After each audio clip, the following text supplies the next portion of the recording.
Assalamualaikum warahmatullahi wabarakatuh. Perkenalkan, nama saya Risma Duyanti, NPM 1901011141 dari kelas PAIC mata kuliah Al-Quran Hadis dan Pembelajarannya.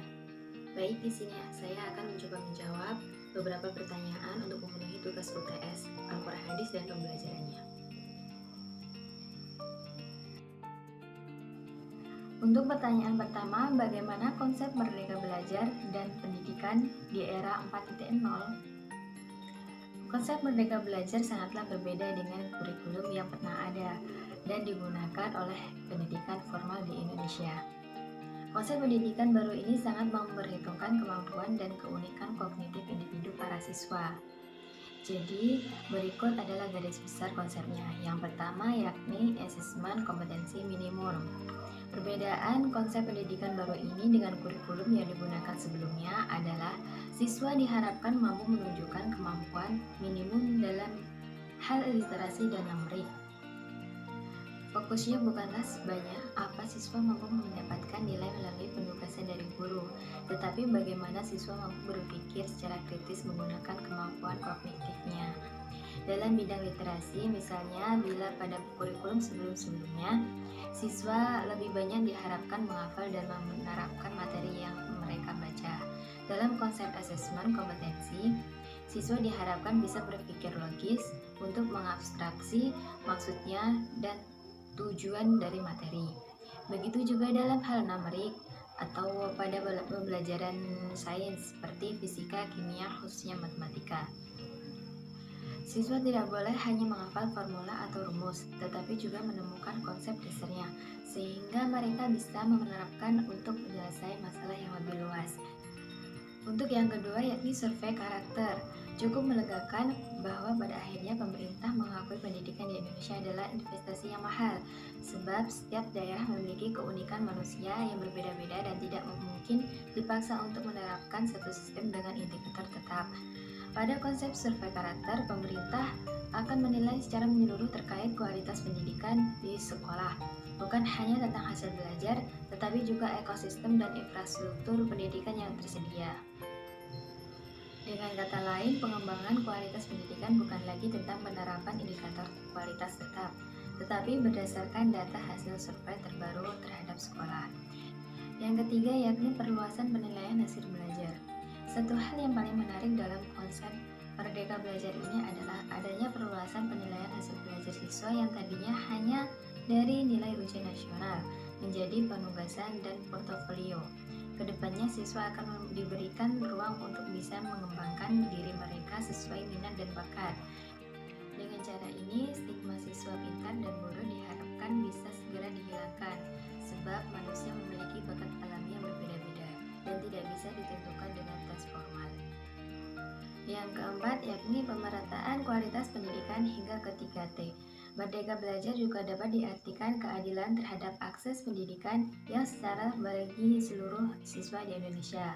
Oleh karena itu, pemerintah membuat kebijakan afirmasi dan pemberian kuota khusus bagi siswa yang tinggal di daerah 3T.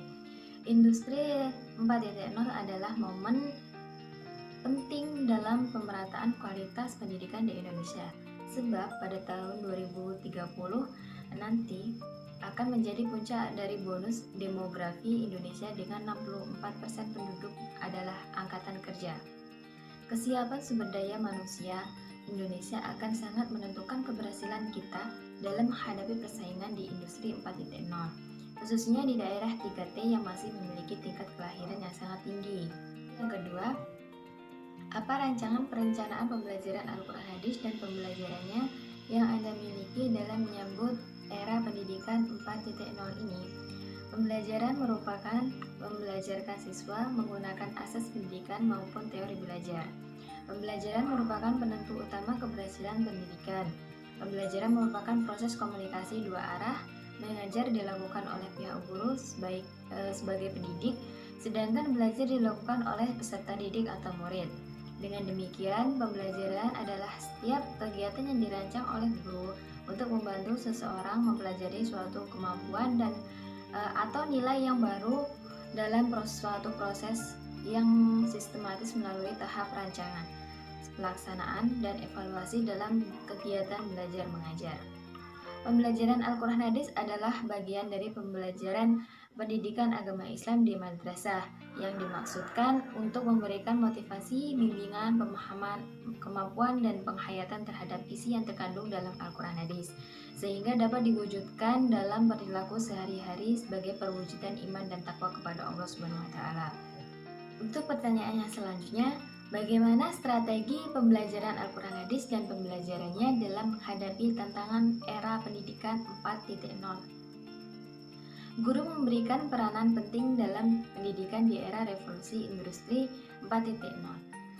Ada 3 hal penting yang harus dilakukan guru. Yang pertama, menyiapkan siswa untuk mampu menciptakan pekerjaan yang saat ini belum ada. Yang kedua, menyiapkan siswa yang untuk menyelesaikan masalah yang belum ada, dan menyiapkan anak untuk mampu menggunakan teknologi. Untuk mempersiapkan siswa menghadapi era revolusi industri 4.0 bukanlah hal yang mudah.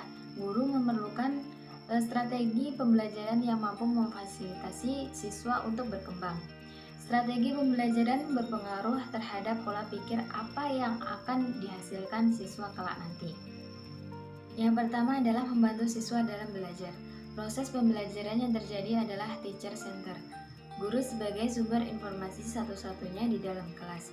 Guru menjelaskan pembelajaran, siswa diberikan waktu untuk menyalin catatan di papan tulis.